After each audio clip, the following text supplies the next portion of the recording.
You're listening to the LONGBOX CRUSADE podcast, episode 42, featuring Deadpool number 44. Its cover date, September of 2000.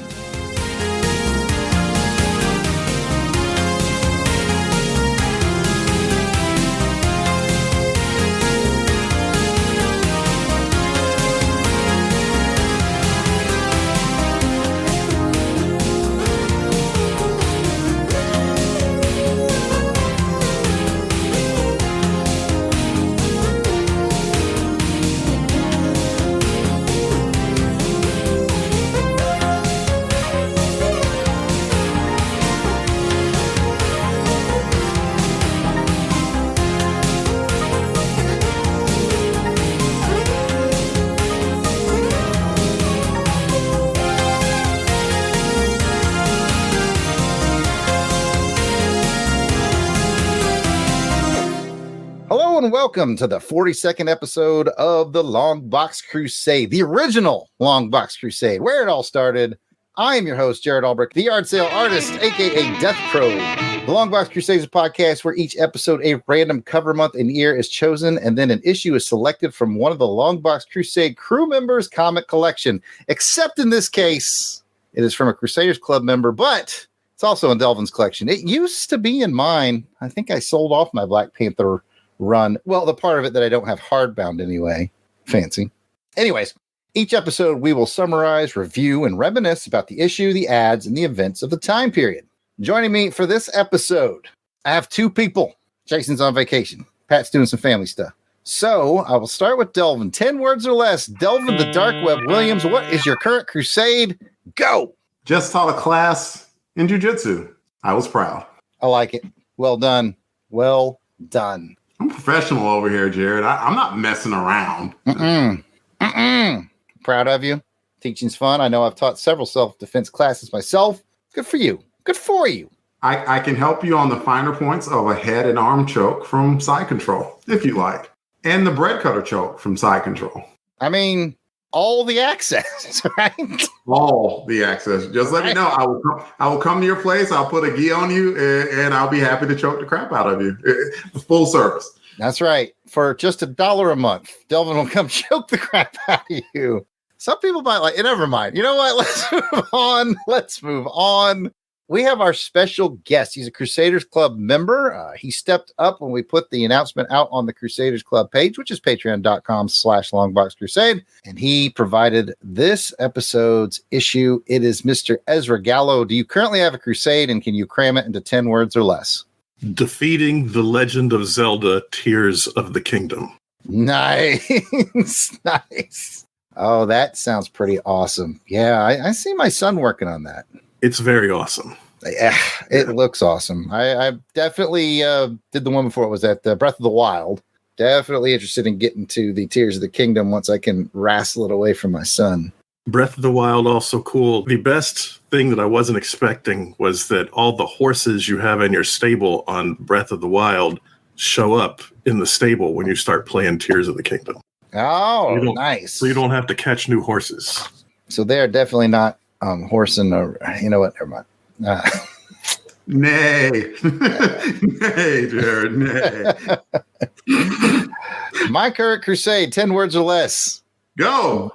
Convention season. Ooh. 8 words to spare. Alabama educated. Well, I'm pretty sure 2 is less than 10, so I think you did it. Dude. So, yes, this coming weekend, I have Deep South Para Comic Con in Ozark, Alabama. And then 2 weeks after that, you will catch me at Dragon Con in Atlanta. By the time this comes out, audio-wise, those will be long done. So that's what happened in my past, ladies and gentlemen. But for those of you watching live, that's where you can find. All right, folks, we invite you to be part of the show by submitting your comments and memories, which may be featured on a future show. Reach out to us on Facebook, Instagram, X, formerly known as Twitter, and YouTube at LONGBOX CRUSADE. You can always leave a voicemail at 707-532-5269, 707-532-LBOX. Make it sexy. Pick up the phone. Hot. We hope you come along with us on this crusade to read them all. Now, before we get started with the episode's issue review, Let's take a quick podcast promo break, and we'll be right back.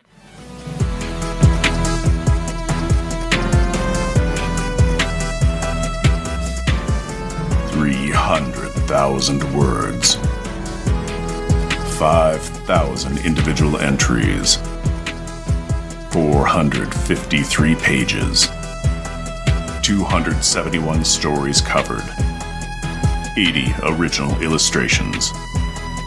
It all adds up to one book. The James Bond Lexicon.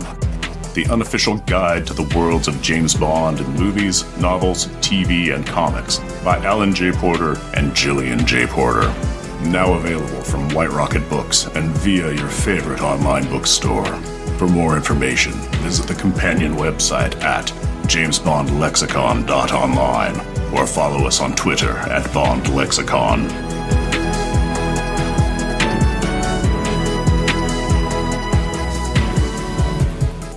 All right, folks, welcome back from the break. Today's adventure from the long box is Deadpool 44, cover dated September of 2000. And your issue credits, thanks to Mike's Amazing World, goes a little something like this. Deadpool 44 was published by Marvel, September of 2000. Its on-sale date was actually July 26th of 2000. Cover price is $2.25. Editor is Michael March. The writer is James C. Owsley, better known as Christopher Priest. Penciler is Jim Calafiore. The inker is Jonathan E. Holdridge. Letterer is Christopher P. something that starts with an E. The colorist is Shannon Blanchard. It's been reprinted in Black Panther by Christopher Priest, the complete collection of Volume 2 trade paperback. There's nothing of significance in the letters page, and the cover credits go to Jim Calafiore. And speaking of the cover, I will now give my own cover description. The Deadpool logo is white with red highlights. The Marvel Comics corner box is yellow with red highlights, and it features the Achebe hand puppet, Daki, seen in this issue. The main action features a leopard. I like the spots. And behind that unaware leopard, holding a capture net, is Deadpool. And behind that unaware Deadpool, waiting to pounce, is the Black Panther. All right, guys, what did you think of this cover? We will start with Ezra. I really like the cover. I think one of my favorite things is how Black Panther has the neck piece and the stuff on his wrist, so you know what Black Panther it is. If you follow Black Panther, you can tell that it's Killmonger as Black Panther just by seeing that cover, which I thought was a cool touch. And I like the details and everything. My only question is, why is Black Panther the size of Dwayne "The Rock" Johnson in this photo or in this illustration? Because it's Killmonger, man. He's bigger than That's true. He's a big dude. He's a big dude. But I really like it. I think it's a really good cover.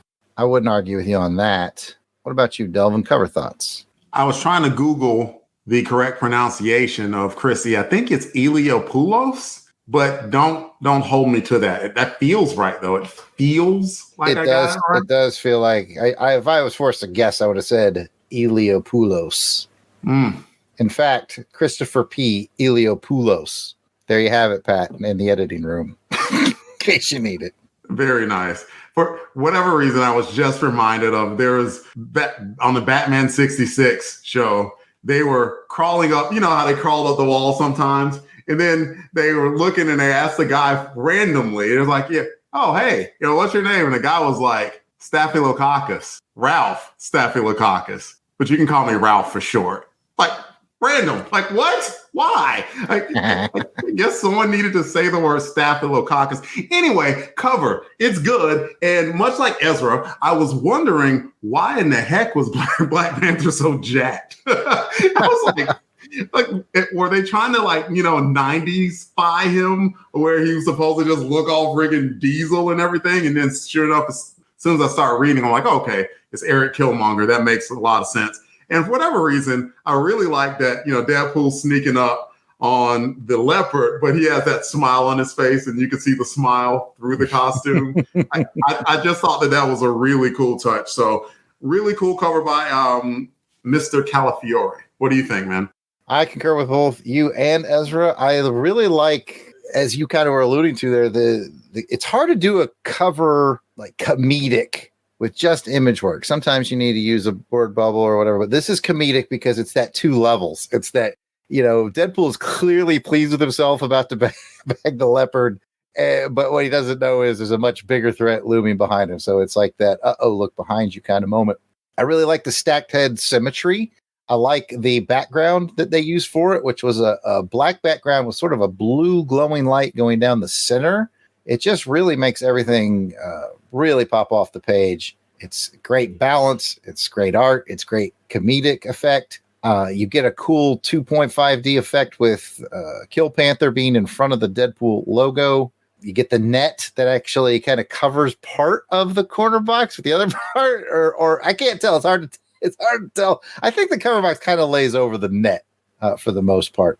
But anyway, it's just a very interesting, very interactive cover, and I quite like it. I was fortunate to meet Mr. Jim Calafiore at a con many years ago, and he was such a nice guy. And I believe it was about the time he was on this book, actually. Very nice guy, easy to talk to. So good times for all. And I must say that in our Crusaders Club, patreon.com/longboxcrusade group, when I posted about this, I believe it was Albert Elvis that was like, why is Black Panther so jacked? And I was like, haha, spoiler alert, that's not the Black Panther. Well, it is the Black Panther. It's not T'Challa. So lots going on here. And you know what? Speaking of lots going on here, our listening audience might be wondering what the heck is going on in this storyline. And our guest for this episode actually prepared the synopsis and will now deliver it. I hand it to you, Ezra.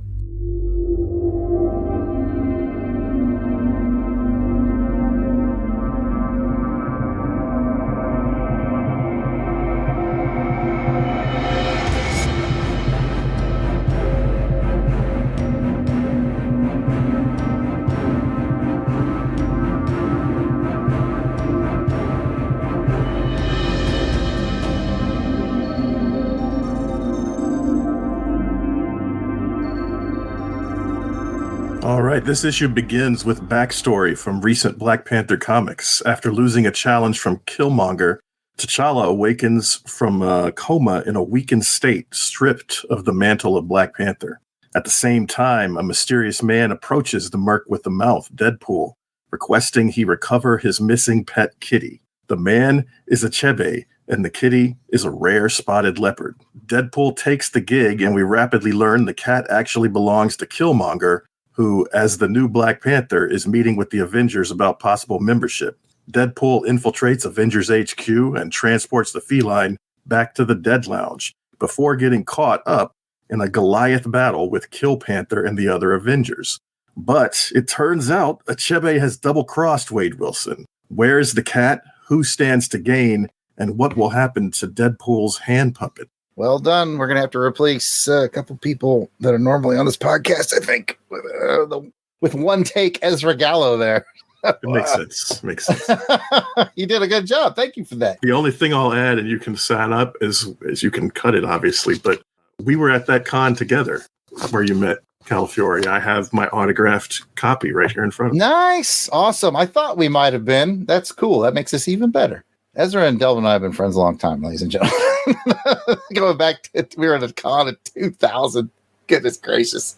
23 years ago. What the hell has happened? Anyways, we are doing this one live, and I've seen some folks in the chat asking about cover ratings. This is an old school long box. We don't actually do ratings on this one. We just have discussions. And speaking of which, we only have one round of discussions. It's not the 2 rounds. It's not the highs or lows. It's just, we're going to talk about what you thought about the story. We're going to talk about what they thought of the art. So basically, you gotta basically be pat on this one. Just say everything that's on your mind when it's your turn to talk. So speaking of which, we just had a really good synopsis of the story by Mr. Ezra Gallo. Ezra, what are your thoughts on the story overall? I like the story a lot. I don't really read comics as often now. I kind of just dabble at this point. But back in this point, I was reading them, obviously a lot. We were going to cons, and this brought me right back into the middle of Deadpool. I got the idea of who Deadpool was, as well as getting to see, one of my other favorite characters, Black Panther, and to see the way it progressed and, sets up a multi-part story, pulling in some Avengers, pulling in Black Panther. I really enjoyed that. Yeah, this was definitely a great high water mark, I think, in both Deadpool and Black Panther. I definitely remember reading this and being steeped in it as well. And as I mentioned earlier, there's nothing of importance in the letters page of this issue. And with that, we will go to... I don't think that's correct. All right. Before we move to Delvin, let me just let everybody know that our friend Ezra Gallo, who's on this episode, also has a letter printed in the back of this book. Ezra and I both started writing a bunch of letters to comics back at this point. And Ezra's... got printed first. Like I think I was in something like this was it. No, yeah, this was it. This was it. Yeah, Ezra's got his. This was the one that got printed first between the two of us. And in fact, he signed my copy with "I was first." I think I still have this issue now. I think of it because you signed it. I think I know exactly where it is. Anyways, he signed it. "I was first," and he signed back in the letters page. So yeah, he beat me on that one. So congratulations on that letter. Everybody, if you got the floppy version, go to the back and read Ezra's letter when you get a chance. Or you can read it while Delvin's talking if you want to. Delvin, thoughts on the story? I'd read it while I'm talking. I'll never say anything important anyway. So overall, it was good. I was glad because we, Jarrod and I, before even when I picked the book, sort of started talking about what we remembered about Chris Priest's run on Deadpool. He had a tough act to follow in that he followed Joe Kelly, who put together probably the seminal Deadpool run where Deadpool was just hilarious. He was hilariously written, kept getting into hilarious situations, and yet somehow Joe Kelly interwove this storyline that was intricate and it wound up like in issue 25 or so, just having this like emotional punch that you did not ever see coming. And it was fantastic. And Chris Priest came along and he had a tough act to follow, and he followed it very well. He didn't try and be Joe Kelly. He tried to be Chris Priest, which is more than enough. Chris Priest has written tons and tons of really good books with a lot of intricacy. Probably the best among them is Black Panther, of which he introduced the character of Elliot Ross. And Elliot Ross, as you could see, as soon as you read page 1 of this book, you see Elliot Ross's utility. Chris Priest can speak about the mysterious Black Panther through Elliot Ross. And then he threw a little bit of comedy in there too, where a lot of times T'Challa is a very serious character. He's not known for his humor. He's known for his coolness and his actions. And so Everett coming in was a kind of not comedy break because he had his purpose of being the attaché to the United States government, but he allowed for a more human element to come into the book. It played well here. And then when you get into Deadpool, you had a pretty serious storyline going on, but there was that humor interwoven throughout the entire book that you never forgot that this was a Deadpool book. And there was a little, I don't actually think there's too much breaking on the fourth wall, but you did get just good down to earth humor of where he's fighting the Avengers. And at one point was just yeah, ordinarily I wouldn't take on the Avengers, but I've convinced myself this whole thing isn't happening, which is it's fantastic. And then the serious beat of back again in the Black Panther, I've forgotten that in that run of the Black Panther, Killmonger challenged Black Panther and beat him. And I'm wondering, is that what they took the movie beat from? And if they did, Ezra's nodding his head. So I did. I was like, oh, so they did borrow that from the comic books, which is cool too. So lots of cool stuff in the book. I was glad to read another one of Priest's books. Calafiore had really good artwork that just complemented it nicely. And you can tell that there were just great little pieces interwoven throughout, for instance, the secret of Titania that was interwoven. I can't remember what that secret was. I think she really wasn't Titania, spoiler alert. But other than that. But I think she was female. That was so funny. It was like, are you a man? Who is that? What's that guy's name? Is that Whiplash?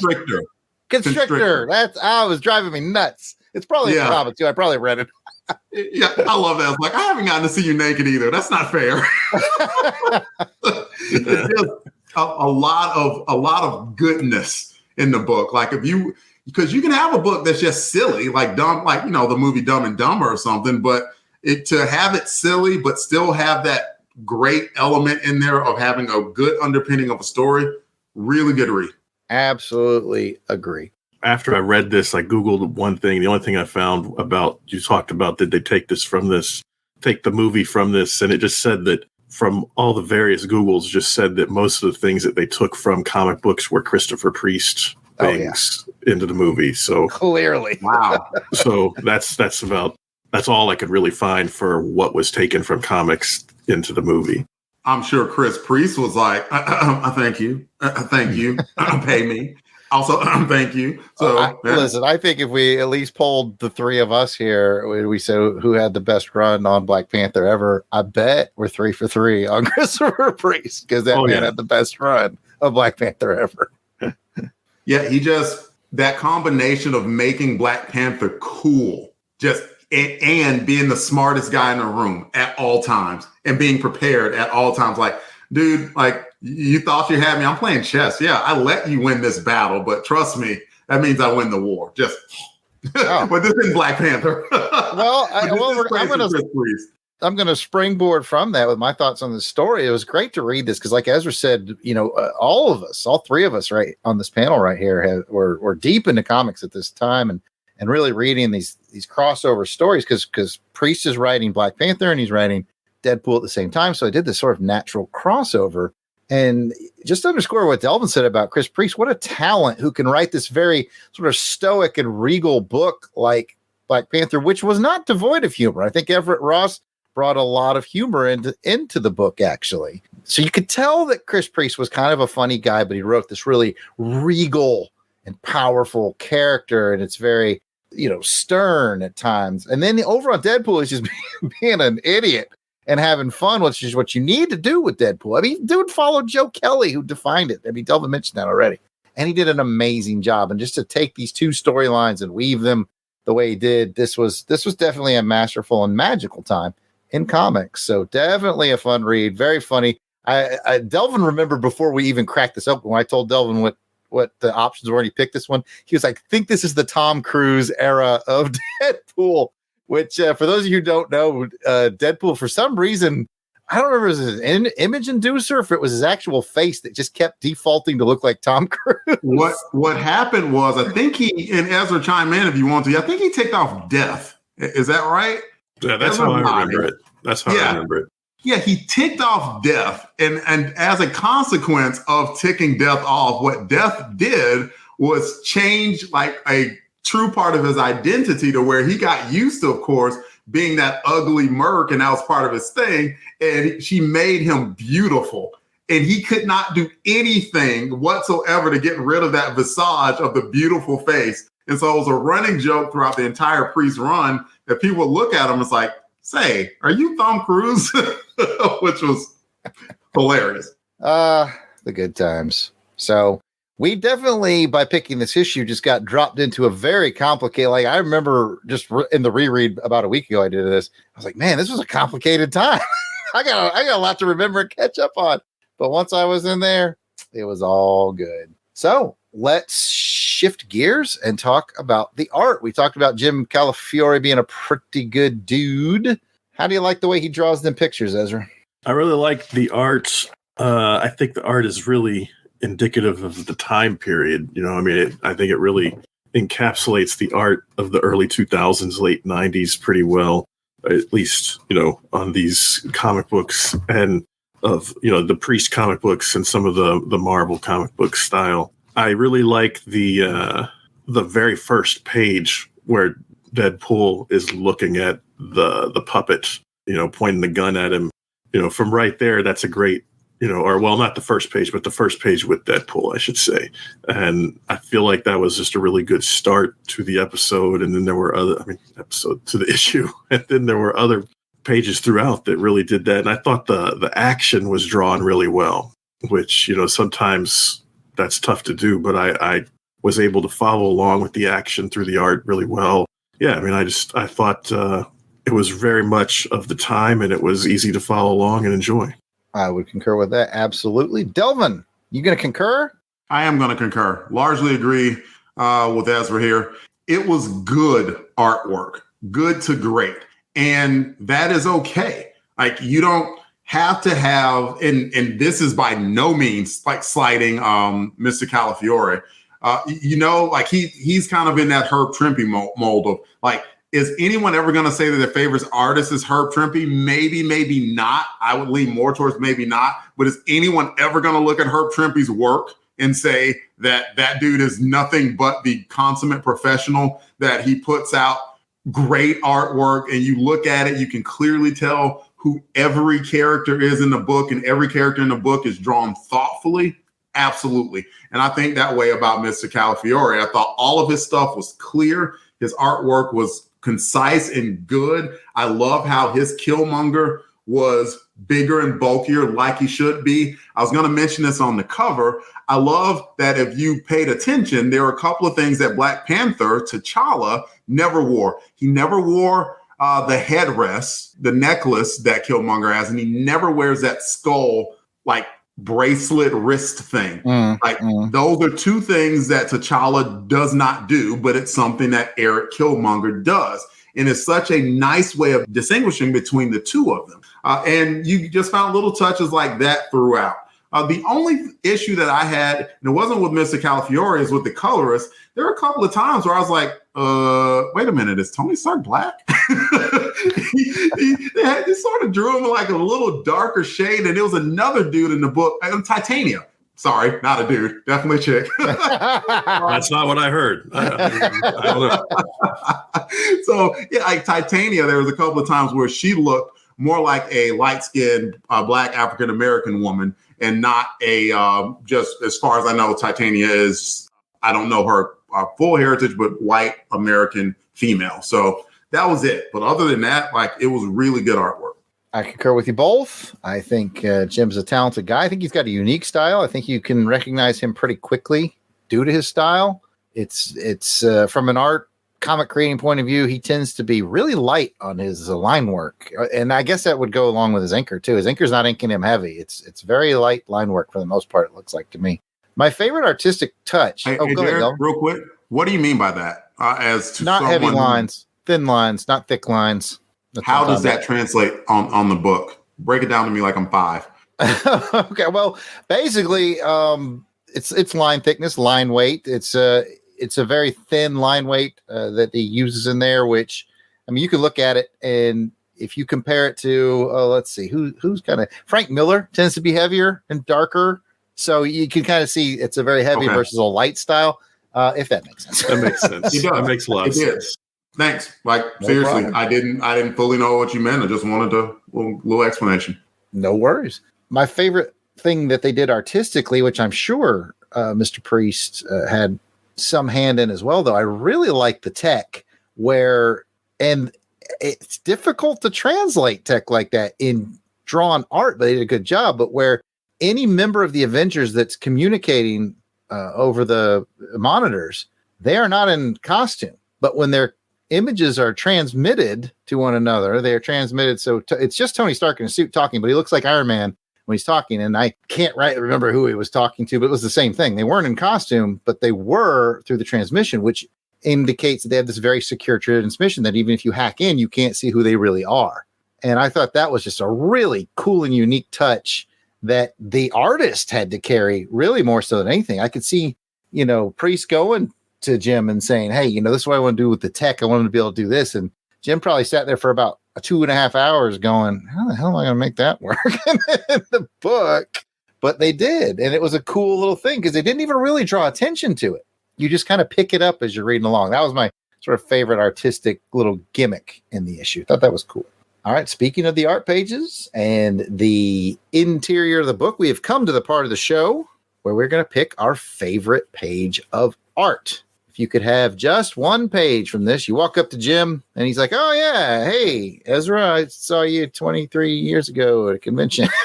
And, I still have every page of original art from Deadpool 44, and you can have one.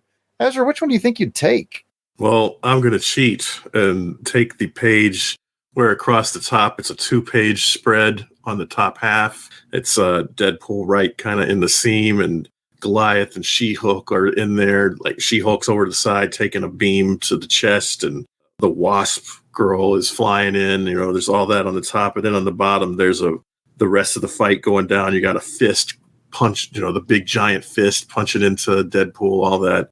It's a good page. I like it because on the top you get kind of the big splash page, but on the bottom you still get the panel work and see the individual panels of action. Good selection, because that's the one I would have picked. So I don't have anything else to say. Delvin. Gotcha.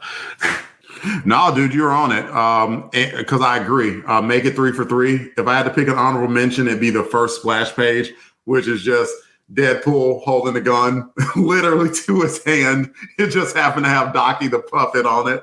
That's a kind of a cool Deadpool moment in itself. But 3 for 3, I agree. That was a great action page. Albert Elvis agreed with us in the chat, and he also asked a question that I can't remember. I actually directed it at Ezra because Ezra clearly has the better memory of the storyline of the three of us. But does anybody know if that milk was actually poisoned or was that just an ongoing paranoid bit? I do not remember if that was ever resolved because I didn't read the next issue. I don't know if she suddenly grew hair everywhere or maybe it was he grew hair everywhere. We're undecided. But I don't know what happened about that. I can't remember either. I think it was just paranoia. I think that's what it was, but that's just my guess. Just Achebe being a trickster. Yep. I'd completely forgotten about the Achebe character until I opened this up and I went, oh yeah, I remember that crazy guy now. Oh yeah. I mean, that's like I said, when I talked earlier about how reading it just kind of brought me back there. Like it was a character I forgot even existed. But as soon as I read, I was like, oh yeah, I remember that guy. Albert Elvis asked in the chat if he's allowed to say what Titania's secret was. And I said, go for it. I don't remember. It's been 23 years. Yeah, that's exactly what I said. Dude, it's not a spoiler after 23 years. I just saw your comment in the chat. You said go for it. It's been 20. I thought God almighty, what is wrong? Reading mine. I was off the top of my head. Hive mind. The exact same phrasing. That's insane. All right. Well, yeah, you can spill those beans if you want to in the chat. Auburn Elvis. I'm going to say she was a Skrull. It seemed like that's what he was hinting. That's what I'm going. Oh, she's a mutant. Oh. The comment I'll share with the whole class. She's a mutant. She's not really Titania. Her name is Vanessa Carlisle, and she's a mutant shapeshifter pretending to be Titania. Well, I think the important question is Vanessa Carlisle a woman? More to follow. I like that you say Titania and I say Titania. If only Pat was here to settle this. I say Titania. Too many options. I love it. All right, guys. We're talking about September of 2000. We're talking about this Deadpool 44. Did picking this up and reading this bring back any memories for you? Maybe around comic collecting, maybe around something that was going on in your life. I know we were going to comic conventions, that's for sure. Any particular memories this brought back for you, Ezra? Yeah, I mean, it brings back primarily the memory of going to that comic book convention, going to Wizard World Con in Chicago, and the long road trip up there, some problems with an air mattress that ensued as a result. So we had to inflate in the middle of the night and all that kind of stuff. Seeing Kevin Smith and guys from the Star Wars prequels and all that. It brings back all those memories. It also brings back, for me, I had worked for a few years in Auburn, and right around this time, I was actually just starting classes at Auburn. And so it's all of that, plus the convention and working in a comic shop / gun store in Auburn. And as you do, as one would do. That's what you do. And so, yeah, it brings back all those memories of that time of life. You guys had just left town, but I was able to go see you guys still every now and then. Definitely. Yeah, that was a fun road trip on that one. Get the flighter. Delvin, memories around this time. So Jarrod was lucky enough to start his career in mainly the Southeast, because you went to comm training in Mississippi. Yeah? Yep. I was stationed in North Carolina, but I did all those months of training in Mississippi. Absolutely. Yeah, comm training in Mississippi. First assignment in North Carolina at Pope, right? Was it Pope? Correct. Yeah, and so I wasn't as fortunate geographically. My first training assignment was out in California, middle of nowhere. I'm sure people from all of our listeners from Lompoc, California are like, hey, we're not middle of nowhere. I mean, it's send your angry emails to contact@longboxcrusade.com. More like postal service. I mean, come on now.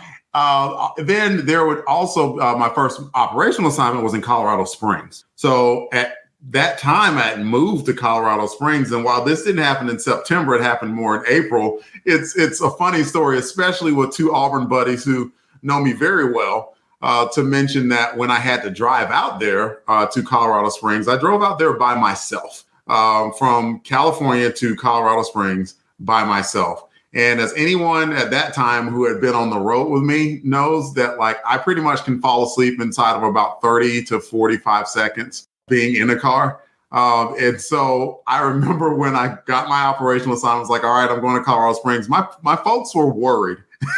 They were legitimately worried. Like, does one of us need to fly out to California and drive with you? I was like, no, I'm good. No, baby, I'm good. I'll be fine. I'll be okay. Right.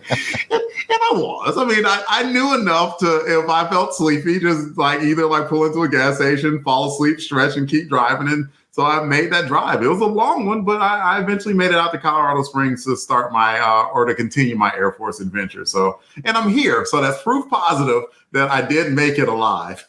Either that or someone is like named Vanessa is impersonating me and no one will ever know the difference.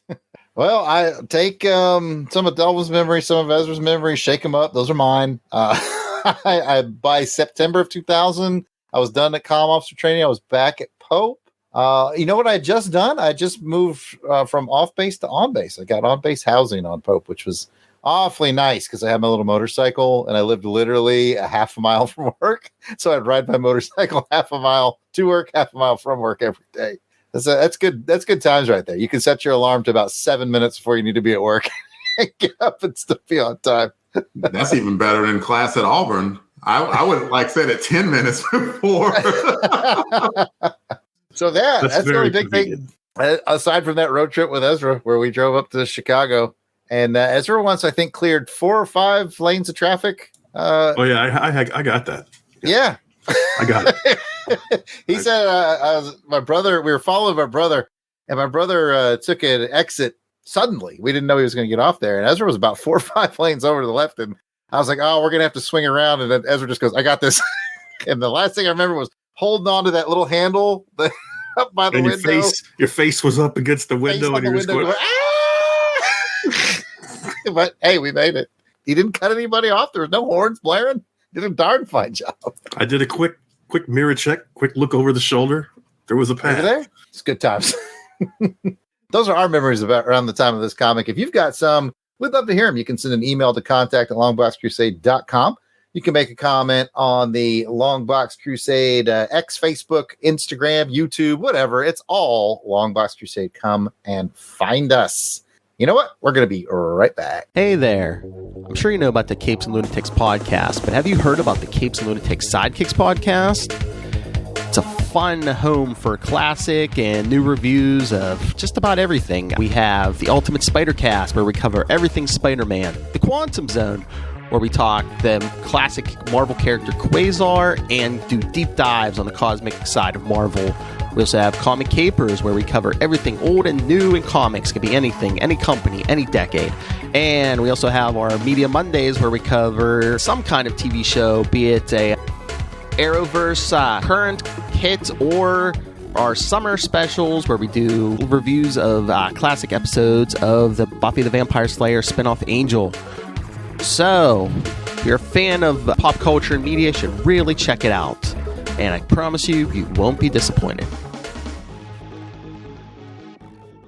All right, folks, welcome back from the break. We're going to continue on with the show. We're going to get into one of the favorite features of the show. It's time to scan through Deadpool number 44 and look at those ads. What were people selling back at this time? Spoiler alert, it was the X-Men. Let's find out what ads stood out to us in our segment called Add It Up. Add it up. Okay, so guys, there's a lot of ads, and this is clearly the time that X-Men is in the box office. There's a lot of X-Men ads, but not exclusively. So we'll each take turns picking out the ad that stood out to us in this issue. And I do have that for those of you watching visually. I have them prepared, but I don't know who's going to pick what. But Ezra gets to go first. What ad did you prefer, Ezra? Well, looking at your slides, I think you're just going to have to go to the very next one because mine is that one, the Star Wars Lego ad, in a book filled with ads for the X-Men movie. This one kind of stood out just because it wasn't an X-Men movie ad or an X-Men card game ad or an X-Men figure, all the different merchandise. And also I'll scroll for the viewing audience. And also that ad, I think it just looks really cool with the Lego. It looks like there's almost light up with the like little fiber optic pieces and everything. Just some really cool looking Ultimate Collector Series Lego sets, and makes me wish I had got those. I know that if I had them then and sold them on eBay, I could buy a house. I was thinking that same thing. I was like, I don't even remember these, but dang if they don't look awesome. We should have bought two, one to put together, one to stick in your attic. Yep, they're probably worth $6.2 million a piece. Man, that X-Wing. Yeah, those awesome things. Yeah, those Star Wars Legos, like the Ultimate Collector ones, just go up and up and up in price. And these just look like a couple really cool vehicles. Those are really cool. That's the X-Wing and the TIE Interceptor, I do believe, for those of us who know I'm just trying to describe it for the listening audience. They're really awesome Star Wars Legos. I assure you. All right, Delvin, what ad stood out to you for the old added up segment? Yeah, rather than go through a F-ton of X-Men stuff, just for the heck of it, I'm going to talk about the Corn Nuts ad that was on the back cover. What is the deal with Corn Nuts? Have either of you ever had a corn nut? Yeah, I've had Corn Nuts. Oh, I've had a corn nut. Yeah, I don't think I've ever had a corn nut before. Like, I only did it because I guess apparently they tied it to WWF. Now it's WWE, World Wrestling Entertainment. At the time, it was World Wrestling Federation. They changed their name because they just completely avoided the legal battle with the World Wildlife Fund, which wanted to sue them over. And it's like, look, at least in America, if you ask anyone at the time what WWF was, I think maybe 0.5 out of 10 people would have said it was World Wildlife Fund. Everyone else would have thought wrestling because all of us grew up on Hulk Hogan and Randy Macho Man Savage and all that. And just real quick, Courtney with a timely comment. It was. I just thought this was silly. It had like a couple of references, like Winky 316 says, "I just toasted your corn," which is a real. Also, Austin 316 said, "I just kicked your beep." So like, it was an effective ad to me. It was funny. It should have encouraged me at least at one time to eat a corn nut. I think most of my corn nuts, the time I've eaten corn nuts, were because my favorite person, Elizabeth Lauder, who might or might not still be in the chat, is a real big corn enthusiast. She says corn has the juice, and she's a big fan. So any corn product is going to come through the house. Yeah, she is a corn nut, and so corn products are going to come through the house at some point. If I could think of one corn song from the musical group, I'd make that pun right here. But don't get corny. Okay. I like the selection of the Corn Nuts ad. I'm going to take the Milky Way Midnight ad. Okay. Because here's the thing. And for those of you who are listening, it just says it's a very dark page and it's got purple lighting. It says the other Milky Way Midnight, finally out on parole, which is kind of funny. I don't like dark chocolate for the most part. I mean, I like it, but I prefer regular milk chocolate. And so when they released this midnight bar, I was like, no. And then I tried one and I was like, oh my. Oh my. Yes, the midnight bar is legit and I like it. I'm not allowed to have it because of the diabetes. But man, we don't get paid promotions here. But you know what? Get you a midnight Milky Way bar. It is so good. I never have to have Milky Way. They're not bad. Like, given a choice, like if I have to get a candy bar, I'm going to eat a Snickers because they satisfy. I mean, yeah, Snickers is the road trip champ. Yeah. Yes. I concur. Like me, I'm a peanut butter Snickers guy. Like, yes, like absolutely 100%. So good. They come in little on a road squares. trip. What? I don't know why, but I'm not on a road trip. I'm a Reese's peanut butter cup guy. But yeah, road wrong with trip. that? Any version of a Snickers is that's the best for the car. Yeah, man, I love Reese's, of course, and on the road. But if Milky Way is an option, and I just wanted a sweet, I take it. It's not bad. It just feels like it's Snickers minus for me. I love Halloween time because then you can, it's the one time you get all the minis. That might pop up with the Milky Ways. That's where you get all the way through your Milky Way needs for the year. For me, I'm never upset about it. Ezra, you hadn't been to my place yet here in Charlotte, but I think, are there, hey, Jarrod, you have somewhat recently for the con, and in that bin of Halloween candy I have, Yes. Is there Milky Way dark in there? Not anymore. I thought there were. Okay. There might be some in there. Yeah, Delvin has this thing that he's trying to kill me with. He always has this bucket of leftover Halloween candy that never. I've been there like 2 years in a row and it hasn't gotten any lower. I don't know what's going on. But so if Pat was here, I'm going to play the role of Pat real quick because Pat would say, "All right, I need to know everybody's favorite candy bar. Let's eliminate Snickers. Everyone's favorite non-Snickers candy bar." I've already heard from Tony Pennington in the chat. Sounds like he's a Heath bar man. So your favorite non-Snickers candy bar, and I will allow Reese's Cups to say they are a candy bar, Ezra, if that's what you want to do. Yeah, I would go with Reese's Cup. It's got the family lineage as a Reese. Oh, yeah. Yep, that's right. But if that wasn't allowed because it's not a candy bar, I would go with Twix. Oh, yeah. I like a good Twix. We've got in the chat, Ronaldo says Carmelo bars. Matt says Reese's Nut Rages. Delvin says... Well, I mean, Ezra said Twix, but I got to know, is it left Twix or right Twix? This is an important question. Well, if you saw Elizabeth popped up, she also said Twix. So I would take the right Twix because I'm right-handed. She would take the left Twix because she's left-handed. That leaves us with no Twix, Delvin. None betwixt us. No Twix betwixt us, yes. I do want to mention very quickly, like the first two that came out, Heath and Caramello, if I've ever had either one of those, I don't remember, which seems weird, right? I've eaten a lot of candy bars. I've never had a Heath. I've never had a Caramello. Man, I enjoy Reese's. I enjoy Snickers. Those are probably my biggest two. I enjoy Twix. I've had a decent amount of Twix. Man, I am blanking. How about Three Musketeers? Buy you some time if you want. I got people in the chat. Now, how about Three Musketeers? You go with Nougat?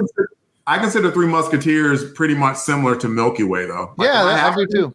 Yeah, I think Three Musketeers in the bat choice. Okay. In the chat, we've got some talk for the Toblerone. We got Chola talking Reese's, Heath, or Kinder Duplo. And I was about to say that little Kinder candy bar that the Kinder Egg people make. That might be my favorite non-Snickers bar, by the way. I don't. Is that what's called the Duplo? Is that the bar? I just know when I see Kinder in bar form, I eat it. I've had the eggs. Yeah, I'll try to bring you a Toblerone. I'll try to bring you a Toblerone for Christmas. Please do. I love a Christmas Toblerone. Kathy says she's all down with Butterfinger until they change the recipe. So whatchamacallit is a current favorite. Oh, I like whatchamacallit. I'm not going to lie. I'm not supposed to do this because of diabetes, but I treated myself the other day and I grabbed a whatchamacallit and it was good. Growing up, there was a dollar store across a big parking lot from my grandmother's house, and they had whatchamacallits. So it is probably the first candy bar I remember ever having. Running over there with a buck, grabbing a couple whatchamacallits. They have another one called it's similar to whatchamacallit. It's like a thingamadoo or something. It's got a weird name like that too. It's made by the same people, and it's just more chocolatey, I think. It's a whatsamajigger. That's what it's called. I'm leaving that alone. I don't think you're allowed to say that. It's okay. I can say it. Albert Ellis wants to know what's the really old candy bar from the Saturday Matinee Theater. Was that the chunky, right? With that I actually ordered a box of. I was going to send you guys some for Christmas, and then me and Jordan ate the whole box. And I have diabetes. Okay. And I see Chola talking about some delicious Kinder candy in the chat that she just might send my way. I will not reject said package. All right, let's get the show back on track. Our next segment of the show is Way Back in Time. Once again, it is time to take another revealing peek back into history. What famous date shall I set it to today, Mr. Peabody? September of 2000. Got it. All right, let's get into those major news stories. These are the major news stories that were floating around in September of 2000. There's plenty to pick from. Ezra, which one do you like? I am going to go with September 10th, the 52nd Emmy Awards. The West Wing, Will and Grace, James Gandolfini, and Celia Ward all win. We got The West Wing was a show I liked. James Gandolfini, obviously from The Sopranos, great role that he had there. And then Celia Ward, a former cheerleader at one of my alma maters that you guys probably don't want me to claim, but University of Alabama cheerleader Celia Ward winning an Emmy there. You know, every time someone brings up the fact that Celia Ward went to Alabama, I look at her and I'm like, she's so pretty. What is the defect? Because there's got to be one. No, I was thinking of Waffle House waitresses. I couldn't come off of mute fast enough. I saw you going on YouTube. She wants some hash browns. Oh my goodness. If you guys remind me at the end of the show, I'll tell the audience why that's super funny. Oh man. All right. Delvin, what's your news story? Here we go. September 16th, Sammy Sosa becomes the second player to hit 50 or more home runs in 3 consecutive years, joining Mark McGwire. Then I will pick a news story from September 20th of 2000. The British MI6 Secret Intelligence Service building, which is near and dear to our hearts as we are James Bond aficionados, was attacked by a Russian-built Mark 22 anti-tank missile. And I had to pick this one because not only was I alive and adult-ish, in September of 2000, I was also in the military, and I have no memory of this event whatsoever. It seems fairly significant, and I have no memory of it at all. I don't remember that, but I vaguely remember around that time, like some dude in a black suit coming, and I saw a pin. That's it. That's it? Huh. Weird. Weird. All right, that is it for your top news stories of September of 2000. Let's find out what the top 3 movies in September of 2000 were. And I'll start with the number 3 movie. It was a movie called The Watcher. It's a thriller suspense film, made a little over $47 million. I vaguely remember this movie, but I don't think I've seen it. Anybody got anything on The Watcher? Well, I've seen it. Keanu Reeves, James Spader. What's her name? Plays Celia Ward. Plays new Aunt May on the Spider-Man stuff. Right. Her. She was my cousin Vinny. Yep. Marissa Tomei. Marissa Tomei. Yeah, Marissa Tomei. They're in it. And I believe Keanu Reeves plays a really creepy serial killer kind of guy. Oh, just check that out. It's good. It's fine. It's not great, but if you're a fan of the people in it, you'd enjoy it. All right. Sounds like I might. I like a good thriller. Delvin, what do we got? Number 2 movie making about $47 million is Almost Famous. Wasn't that the 70s movie? Yeah, it's about he's following around a band they're kind of a stand-in for following around Led Zeppelin because the director guy, he actually did that as how he got into the entertainment business when he was just a teenager, followed not just Led Zeppelin. I think it's actually the Allman Brothers band. That's who it actually is. Maybe he followed them around and did a bunch of interviews, and that's the basis of the movie. Cameron Crowe, that's the writer guy that did it. I think I watched it. I don't think it was bad, but I don't remember much about it. Kind of a pretty iconic one. It's got a lot of, memorable lines and, a guy standing on a roof saying, "I am a golden god," before he jumps into a pool, stuff like that. Mm-hmm. I never saw it. So, Delvin, enjoy this moment. Yeah, that's weird. I don't like it. All right. And Ezra, bring us that number 1 movie. Well, number 1, $136 million. Remember the Titans. What a really cool movie. As a football fan, as a guy from the South, we've probably all seen it multiple times. Denzel Washington really doing a lot of really good work. Sunshine. I always remember Sunshine, a young Ken, a.k.a. Ryan Gosling in this one, as well as, tons of other people. Really a good movie that holds up. You know it does. It's Denzel, man. And it's one of those touching, heartwarming, makes you feel good, can't get enough of it type of films. I love it. Yeah, fantastic movie. Now that we're all feeling good about that, let's go into Jason's least favorite segment, especially when we're in the 2000s, because he never knows any of the music. Yeah, let's get into the top 3 songs according to Billboard in September of 2000. Delvin, why don't you kick us off with number 3 since it's near and dear to your recent heart? I appreciate it because it's the only song that I can remember off the top of my head. Yeah. Yeah, the number 3 song was Jumpin' Jumpin' by Destiny's Child. I told you that she'd make an appearance on here. Beyonce was in Destiny's Child. Yep, she was a couple of years away from breaking away from Destiny's Child and raking in all that money by herself. Ladies, leave your bandmates at home. Jumping. So Delvin said, because we can see all 3 because we have the script up. And when I first pulled them up, I didn't remember any of them. So I went back and I YouTubed, and when I heard Jumpin', I was like, yep, got it. Remember it. Absolutely.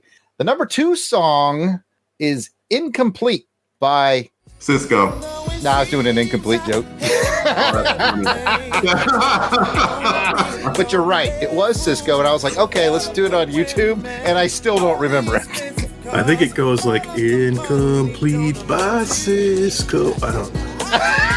I was buying it for way too long. I was doing the melody of the thong song there, but I was believing it because I don't know that I did not remember Cisco having any other song. Wild Wild West. He did Wild Wild West where he kind of went a little bit too crazy on the video with Will Smith, and it's like, bro, calm down a little bit. Going a little bit too hard in the paint, bro. So other than that, yeah, don't remember. Ezra, would you like to reveal everyone the number 1 song? And the number 1 song was Doesn't Really Matter by Janet Jackson. I did remember this song. I've actually played it at a trivia when I've hosted trivia as a hint or something at some point. But it is not top tier Janet. And it's just looking at this list, it's very surprising that Jumpin' Jumpin' is not number 1. It feels like it should be number 1. Mm-hmm. Mm-hmm. I would agree. And I know a lot of Janet Jackson, and I don't know this song. Like I'll go listen to it afterwards and maybe like, oh, but I don't know this song. I listened to it before the show and I heard it and I went, okay, yeah, I remember it, but it is not one of the big ones. And thanks to watching the video, I also was reminded that it was the tie-in song to The Nutty Professor 2, and that is okay. Yeah. I remember not liking that movie too much either because like they were trying to make Janet Jackson like a thing as far as like, that double threat at least of acting and singing, and Janet Jackson dancing 10 out of 10, singing not that great, but like combined singing with dancing, great performer, like legendary songs, no doubt about it. Acting, no. Just no. Miss Jackson on that didn't do so great in my opinion, but still. I see you called her Miss Jackson because you are nasty. Yeah. Oh wait, I was right there. Hold on. I'm sorry, Miss Jackson. I'm for real. Is he for real? At least I remember. Okay, I feel better. About it. We can move on. Next segment. All right. Guess what? You're in charge of that. Go. Okay. Hold on. That brings us to the end of this part in the show. Now let's get to the feedback part of the show called Crusader Comments. We're thrilled to kick off these comments with special shout outs to our Crusaders Club members. These are the fine folks that have joined our crusade. They enjoy priority seating as podcast guests, early access to special Longbox episodes, voting to help determine show content, backstage access to live recordings, and so much more. These are the folks reaping the benefits and giving some much appreciated support to the show. Angelica Wolf. Auburn Elvis. Blast it or stash it. Braxton Underwood. Clinton Robeson. Captain Entropy. Dave Collins. Ezra Gallo. Gary V. Gerald Green. Jason Keene. Jason Lady. Jeremy L. Jim. Jamming. I hope you like jamming too. Jim Meal with us in the chat. Joe Thomas. John Watson. Josh Strickland. Candace Ward. Captivating Kathy Bright, the MVP. And she was in the chat too, I believe. Also in the chat, Matt and Lissy Paso. Mark Ross. Maxwell Traver. Miranda W. P.D. Devins. Paul Hicks. Rick of Jeff and Rick Present. Rob Morgan. Samantha Manning, Sean Urbanski, Spidey 67, Spreadsheet, Steve Cronin, Tim Price, Tony Pennington, and last but not least, Toronto Cop. If we missed anyone on our list, we do apologize. Keep in mind, we record these episodes well in advance of release, so if you're a recent addition, we should be adding you soon. Still looking to get to 40, y'all. We're right there on the cusp, but still no worries. Just let us know that we missed you by sending an email to contact@longboxcrusade.com. We'll straighten it out. As a reminder, you can become a Crusaders Club member by heading over to patreon.com/longboxcrusade. For as little as $1 a month, you'll get access to the amazing world of the Crusaders Club. Come check it out. Money's a little tight, but you still want to help us out? Guess what's free? Taking a moment to write a review on whatever platform you're listening to, going on YouTube and subscribing and liking this live stream, and join us for our live episodes. We love to have you. Now we're going to be discussing some comments from LONGBOX CRUSADE episode 39. We talked about Tomb Raider 2. It was January 2000. We had Scotty Cameron at Scotty's a Cam 97. The Bat Pod, Days of High Adventure podcast. Fan Film Fridays podcast. Coffee and Comics. And let's see, we have a couple of comments. I'll read both from Scotty Cameron. Scotty Cameron looks like he replied on Twitter, X if you're nasty, and he also replied on Spotify and just said he was just 2 years old in the year 2000 and all he wanted to do was watch Toy Story. You Go Direct site is something I'm struggling to find any information about because all of the results are for You Go Direct. If I had to take a guess, it might be a store akin to DK Oldies. Oh, I understood about 8 words of that tweet. Yeah, because there was an ad for You Go Direct but the ad in the comic we couldn't figure out what it was. That didn't help at all.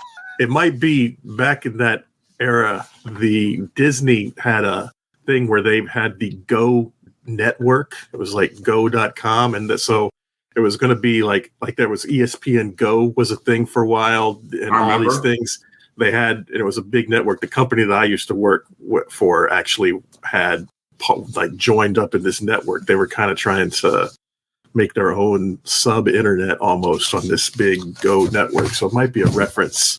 Since he's talking about wanting to watch Toy Story, it might be a reference to something along with that Go network. Nice.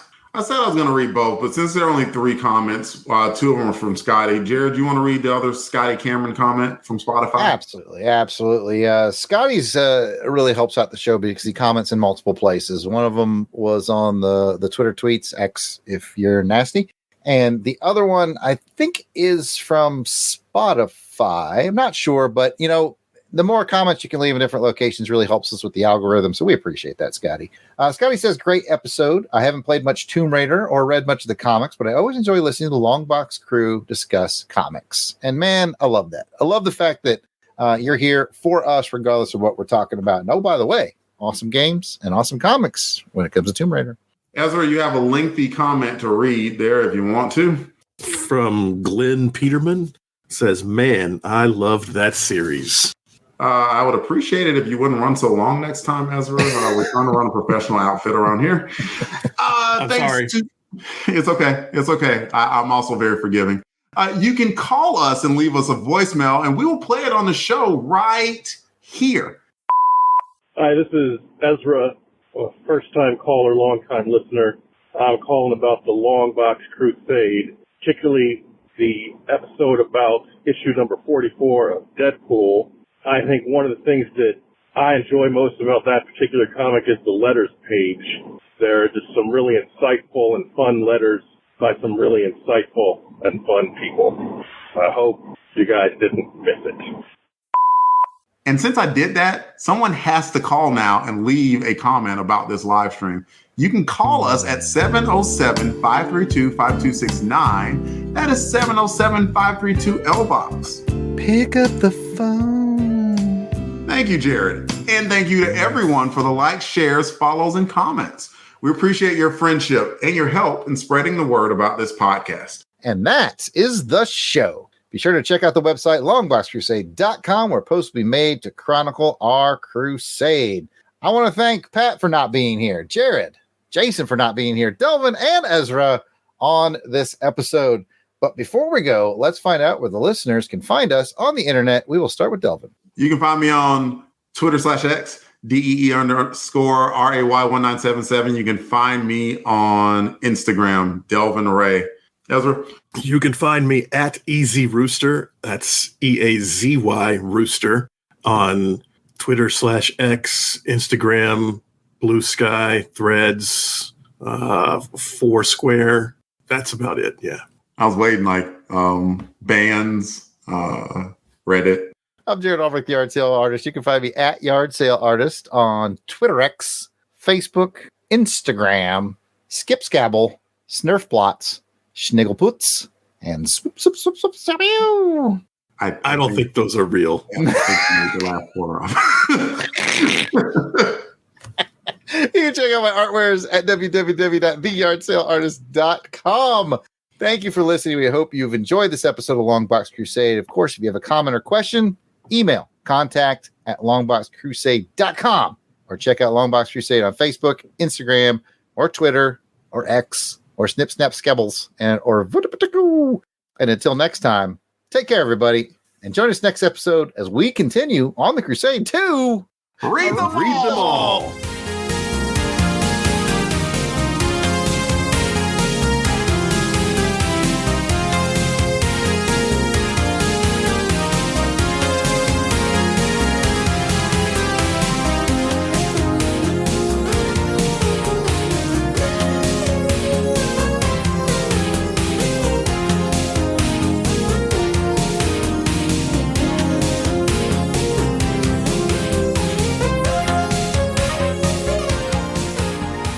The intro music is provided by musical genius Joe November. check out his SoundCloud at JOSEFLIN99. You won't regret it. All songs, song clips, and characters discussed are copyright of their respective copyright holders, and no infringement is intended. We are just fans that like to share our love of comics.